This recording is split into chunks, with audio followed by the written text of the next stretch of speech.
Good morning, ladies and gentlemen. Standing here today feels both joyful and a little bittersweet.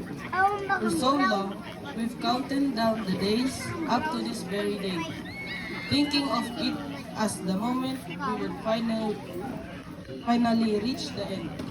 But now that we are here, we realize it's not just an ending, it's also a goodbye.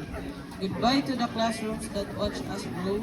Goodbye to the hallways that echoed with our laughter. Goodbye to the ordinary days that somehow became the moments we'll miss the most.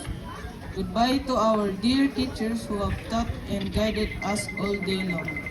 But even as we say goodbye, a part of us will always remain here, in the laughter, in the memories, in each other. Today is a very special day for all of us. We are here to celebrate our achievements and an end of an important chapter in our lives. We are here not because the journey was easy, but because we chose not to quit, and for that we are proud of how far we've come. When we first started in the school, we were just beginning to read, write, and make friends. Thanks to our first grade teachers who have taught us the foundation skills, along the way we faced challenges. We made mistakes and learned valuable lessons taught by our teachers.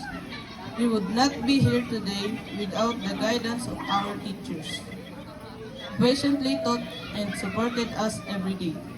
Thank you for seeing potential in us that we sometimes couldn't see in our own. You didn't just teach us lessons, you helped us build our character and change our lives. To our parents and families, thank you for your love, encouragement, and sacrifices. Thank you for always being there for us. Thank you for being our constant source of strength, for believing in us. Even when we didn't believe in ourselves, every step we took forward was because you were behind us, lifting us up. To my fellow graduates, this is not the end, but the beginning of a new journey. As we move to the beginning of a new journey, let us carry with us the lessons we've learned, the friendship we've built, and the dreams we continue to chase. We carry more than just knowledge from these 7 years in elementary. We carry memories, lessons, friendship, and dreams. The future may be uncertain, and the road ahead may not be easy. But if there's one thing this journey has taught us, is that we are stronger than we think. My classmates and friends, thank you for the laughter, the teamwork, and the memories we will never forget. We made every school day brighter and every challenge easier to face. With you, I found friendships that turned into family. We shared victories, failures, inside jokes, and silent struggles that only we truly understand. These are the memories that no diploma can ever.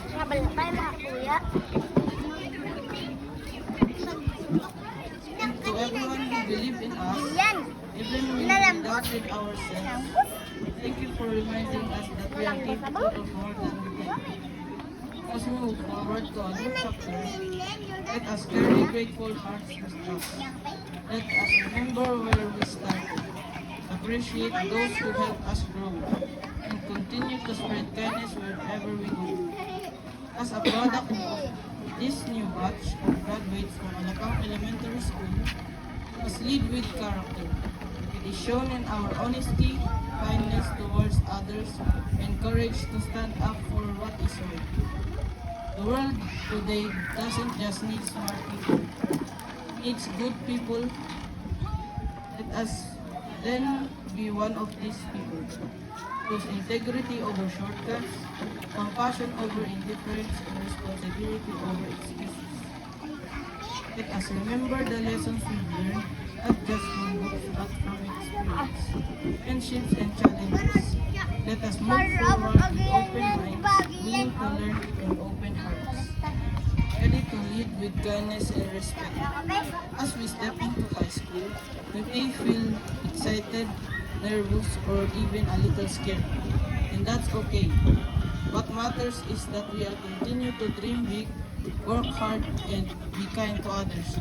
Again, congratulations to all of my fellow graduates.